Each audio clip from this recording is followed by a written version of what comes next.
दोस्तों वेदांता स्टॉक को लेकर एक बड़ा अपडेट आया है। आपको याद होगा कि वेदांता स्टॉक ने इसी साल 5 कंपनियों का डीमर्जर ऑलरेडी कंप्लीट कर लिया है और ये पांचों की पांचों कंपनियां स्टॉक मार्केट में लिस्टेड होकर ट्रेड करते हुए दिखाई दे रही हैं। अब ऐसे में एक और डीमर्जर अनाउंस हुआ है वेदांता की तरफ से और इस बार रियल एस्टेट का बिजनेस डीमर्ज होने जा रहा है वेदांता लिमिटेड से। यहाँ पे ये सवाल आता है कि किसको क्या मिलेगा, यानी कि एग्जिस्टिंग शेयर होल्डर्स को किस रेशियो में नई कंपनी के शेयर्स मिलेंगे, कब लिस्ट होगी, क्या प्रोसेस है, डिटेल में बात करेंगे इस छोटी सी वीडियो में। तो वीडियो को यहाँ पे पूरा देखिए और स्टॉक मार्केट इन्वेस्टमेंट के बारे में कुछ नया सीखिए। नमस्कार दोस्तों, मैं उमेश त्रिपाठी आपका स्वागत करता हूं स्टॉक फॉर रिटेल पर स्टॉक मार्केट से जुड़ी एक नई जानकारी के साथ। तो पिछली बार जब वेदांता ने डीमर्जर अनाउंस किया था तो डीमर्जर के साथ क्या हुआ था? डीमर्जर के साथ जिनके पास एक शेयर थे वेदांता लिमिटेड के, उनको एक शेयर वेदांता लिमिटेड के तो मिले ही मिले, वेदांता लिमिटेड जो कि अभी कंपनी लिस्टेड है ऑलरेडी। इसके साथ ही साथ ये 4 कंपनियां लिस्ट हुई स्टॉक मार्केट में और ये चारों कंपनियों के एक एक शेयर मिले एग्जिस्टिंग वेदांता इन्वेस्टर को, यानी कि Vedanta aluminium metal limited, Vedanta power limited, Vedanta oil and gas limited and Vedanta iron and steel limited. ये चारों की चारों कंपनियों के शेयर मिल गए, यानी कि जिसके पास 100 शेयर्स थे उनके पास यहाँ पे ओवरऑल 500 शेयर्स हो गए at the end of the demerger. ये तो हुई वेदांता लिमिटेड की रीसेंट जो डीमर्जर की कहानी। अब वेदांता लिमिटेड ने फिर से एक बार डीमर्जर का अनाउंसमेंट किया। अब ये इस बार जो डीमर्जर करने जा रहे हैं वो अपने रियल एस्टेट बिजनेस का करने जा रहे हैं। अब रियल एस्टेट बिजनेस क्या है, कितना पोर्शन है, फंडामेंटल्स यहाँ पे कैसे चेंज हो रहे हैं, वेदांता लिमिटेड के फंडामेंटल्स क्या हैं, इनके overall sales and profitability track record क्या रहा है, ये सब जानना हमारे लिए as a retail investor important हो जाता है। ठीक है, तो यहाँ पे ओवरऑल रियल एस्टेट की अगर हम बात करें, एस्टिमेटेड CAGR ग्रोथ रेट यहाँ पे आप ध्यान दीजिए तो 2030-2047 तक करीब करीब 14% के आसपास हमें देखने को मिल रहा है। अब रियल एस्टेट एक ऐसा बिजनेस है राइट, जो कि हमेशा पास्ट हिस्टोरिकल ट्रैक रिकॉर्ड उठा के देखेंगे तो वो ग्रो करता हुआ दिखाई देता है। इवन दो अगर स्लो डाउन हमें देखने को मिलता है मार्केट में तो प्राइसेस एकदम से नहीं गिरते हैं, प्राइसेस कहीं ना कहीं से स्टैग्नेटेड रहते हैं और जैसे ही पिकअप करता है मार्केट फिर से प्राइसेस हमें ऊपर की तरफ जाते हुए देखने को मिलते हैं। तो यहाँ पे ऑल इन ऑल चाहे रेसिडेंशियल हो, चाहे कॉमर्शियल हो, चाहे इंडस्ट्रियल हो राइट, ये जो 3 मेजर एसेट क्लासेस हैं रियल एस्टेट के, इन सभी में कहीं ना कहीं से एक फ्यूचर डिमांड देखी जा रही है। और demand in the sense of warehousing activity, demand in the sense of office, यानी कि डाटा सेंटर्स वगैरह हम काफ़ी देख रहे हैं कि डाटा सेंटर की बहुत ज़्यादा डिमांड आ रही है और उसके लिए डाटा सेंटर के लिए लैंड की ज़रूरत पड़ती है। रियल एस्टेट में लैंड का बहुत इंपॉर्टेंट योगदान होता है।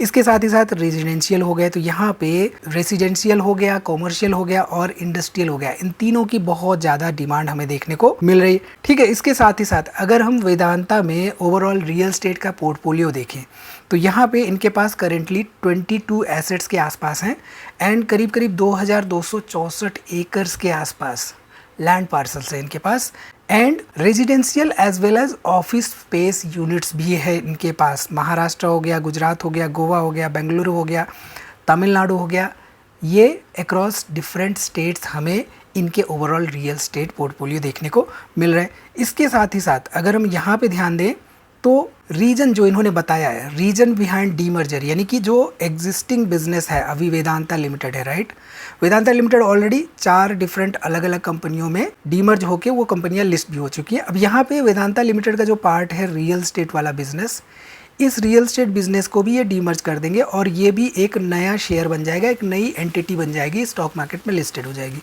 अब यहाँ पे आप ध्यान दीजिए, to consolidate and focus on the larger and more diversified real estate portfolio।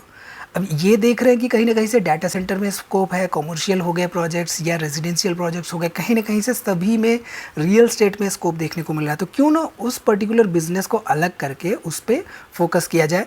Based on that ये यहाँ पे डीमर्जर प्रोसेस के लिए जा रहे हैं। ठीक है, इसके साथ ही साथ सेक्टर स्पेसिफिक ग्रोथ अपॉर्चुनिटीज़ इनके हिसाब से अनलॉक हो सकती है एंड ये एफिशिएंसी एंड ट्रांसपेरेंसी को बढ़ावा दे सकता है। ठीक है, चलिए इसके साथ ही साथ अगर हम यहाँ पे ध्यान दें तो वेदांता के जो शेयर होल्डर्स हैं राइट, करेंटली यहाँ पे डिफरेंट रियल एस्टेट के प्रोजेक्ट्स हैं, साथ ही साथ जो वेदांता का कोर प्रोजेक्ट्स है वो हैं इनके पास। अब डीमर्जर के बाद ये जो शेयर होल्डर्स वेदांता के रहेंगे उनको वेदांता लिमिटेड के शेयर्स मिलेंगे, साथ ही साथ यहाँ पे VPPL यानी कि वेदांता प्रॉपर्टी प्लेटफॉर्म्स लिमिटेड जो कंपनी डीमर्ज होके बनने जा रही है उसके शेयर्स भी मिलेंगे। अब यहाँ पे VPPL जो है वो फोकस करेगी data center and digital infrastructure, IT and ITs, parks and business campuses, and साथ ही साथ logistics and warehousing parks, industrial and manufacturing parks, food processing and agro industrial parks, इन सभी का एक तरह से फोकस रहेगा इस पर्टिकुलर कंपनी का, यानी कि VPPL का। ठीक है, तो VPPL यहाँ पे डीमर्ज होने जा रही है वेदांता लिमिटेड से। अब यहाँ पे ऐसे में अगर हम फंडामेंटल्स देखें वेदांता लिमिटेड के, तो देखिए रिटर्न ऑन इक्विटी 38% के आसपास है, रिटर्न ऑन कैपिटल एम्प्लॉयड 16% है, डिविडेंड यील्ड 16% के आसपास दिख रहा है। हालांकि जब प्राइसेस रिड्यूस होते हैं, कम होते हैं, गिरते हैं, तो डिविडेंड यील्ड जो होता है वो थोड़ा सा बढ़ता हुआ दिखाई देता है। इस बात को हमें ध्यान देके चलना चाहिए। डेट टू इक्विटी यहाँ पे 0.66 है, पेट्रोस्की स्कोर 7 का है। लेकिन सबसे कंसर्निंग फैक्टर यहाँ पे ये है कि सेल्स ग्रोथ पिछले 7 सालों का नेगेटिव में रहा है। प्राइस टू अर्निंग रेशियो यहाँ पे 10 के आसपास है, PG रेशियो यहाँ पे 0.54 के आसपास है। ठीक है, इसके साथ ही साथ अगर हम ध्यान दें इसके overall sales and profitability growth track record पर, तो 2015 में करीब 73,000 करोड़ का सेल्स था, कंपनी लॉस में चल रही थी। 2018 में यहाँ पे 91,000 करोड़ का सेल्स एंड कंपनी का 13,600 करोड़ का ओवरऑल नेट प्रॉफिट। 2020 में फिर से एक घट के 84,000 करोड़ का सेल्स हो गया एंड कंपनी फिर से लॉस में चली गई। लेकिन उसके बाद फिर से हमें एक टर्न अराउंड स्टोरी देखने को मिली। 2023 में जस्ट डबल के आसपास होता हुआ दिखाई दिया सेल्स, एंड यहाँ पे आप देखें तो 14,500 करोड़ रुपए के आसपास नेट प्रॉफिट हो गया कंपनी का। 2026 में अगर हम यहाँ पे देखें तो आप देख सकते हैं कि ओवरऑल 78,000 करोड़ रुपए के आसपास सेल्स है एंड करीब 25,000 करोड़ रुपए के आसपास यहाँ पे नेट प्रॉफिट देखने को मिल रहा है। तो जो कंपनियाँ 5 कंपनियों में डिवाइड हुई, राइट, वेदांता लिमिटेड, ये जो 4 कंपनियाँ यहाँ पे बनी है, अब अलग अलग बिजनेस पे ये फोकस कर रही हैं इंडिपेंडेंटली। एफिशिएंसी यहाँ पे इंक्रीज हो रही है धीरे धीरे, एंड इसके साथ ही साथ सिंस डिफरेंट बिजनेसेस अपने बिजनेस कोर बिजनेस पे फोकस कर रहे हैं, ऐसे में हम कह सकते हैं कि एक तरह की value unlocking kind of activities यहाँ पे देखने को मिल रही है करंटली। तो ऐसे में कंपनी ने सोचा कि क्यों ना रियल एस्टेट बिजनेस को भी यहाँ से डीमर्ज कर दिया जाए। ठीक है, चलिए इसके साथ ही साथ यहाँ पे शेयर होल्डिंग पैटर्न पे अगर हम ध्यान दें तो प्रमोटर्स 2023 में करीब 64% के आसपास थे, 17% यहाँ पे पब्लिक थी और यहाँ पे करीब करीब 18% के आसपास FIs एंड DIs देखने को मिल रहे थे। लेटेस्ट डाटा के हिसाब से यहाँ पे आप देखें तो करीब करीब 54% के आसपास हो चुके हैं प्रमोटर्स, 18% पब्लिक है और यहाँ पे 26% के आसपास हो चुके हैं FIs एंड DIs। तो जब भी हम वीडियोस बनाते हैं, राइट, तो आपको हम ज़रूर से ज़रूर सिखाते हैं कि प्रमोटर्स अपनी शेयर होल्डिंग कहीं कम तो नहीं कर रहे हैं, प्लेजिंग हुई है तो क्या प्लेजिंग है वहाँ पे, इसके साथ ही साथ FIs एंड DIs क्या एक्टिविटी रह रही है उनकी क्वार्टर ऑन क्वार्टर, ये डाटा देखना हमारे लिए बहुत इंपॉर्टेंट होता है। ठीक है, तो ओवरऑल यहाँ पे वेदांता ने अनाउंस किया है demerger of real estate business to unlock the value. ठीक है, अब ये प्रोसेस होता है, इस प्रोसेस में लंबा टाइम लगता है। ऐसा नहीं कि आज इन्होंने बोला डीमर्जर करना है और कल के दिन स्टॉक मार्केट में आपको लिस्ट होते हुए दिखाई दी, ऐसा नहीं है। इसमें समय लगता है और टाइमलाइन भी इन्होंने दे रखा है 27 मिड या उसके बाद कहीं ना कहीं से ये हमें होते हुए देखने को मिल सकता है।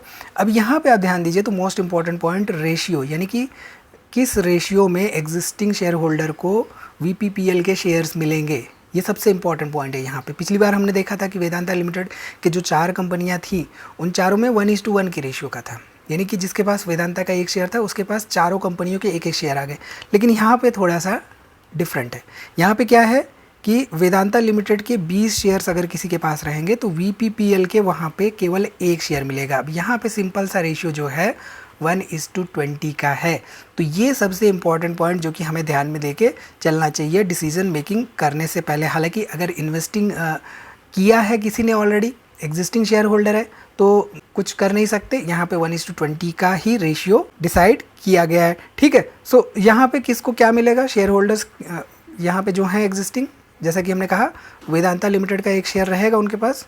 Vedanta platforms property platforms limited यानी कि VPPL, इनके शेयर मिल जाएंगे existing Vedanta limited stock holder को। अब ये रेशियो रहेगा 1:20 का, ये बात हमें ध्यान में देके चलनी चाहिए। सो ऑल इन ऑल यहाँ पे ये एक इंटरेस्टिंग कॉर्पोरेट डेवलपमेंट है जो कि वेदांता ने अनाउंस किया है, यानी कि जो रियल एस्टेट का बिजनेस ये डीमर्ज करने जा रहे हैं, ये एक कॉर्पोरेट एक्टिविटी है। अगर ये सक्सेसफुली कंप्लीट होता है तो जहाँ तक रही बात रेशियो की, तो 1:20 के हिसाब से यहाँ पे एग्जिस्टिंग वेदांता के शेयर होल्डर्स को VPPL के शेयर्स मिलेंगे subject to all the required approvals. So इस वीडियो में इतना ही। अगर आप चाहते हैं VPPL का डिटेल एनालिसिस तो कमेंट करके जरूर बताइए, वीडियो को लाइक करिए, दोस्तों में शेयर करना ना भूलिए और हाँ, नए आए हैं तो सब्सक्राइब करके जरूर जाइए। मिलते हैं अगली वीडियो में एक नई जानकारी के साथ। तब तक आप हमारी दूसरी वीडियोस देखते रहिए।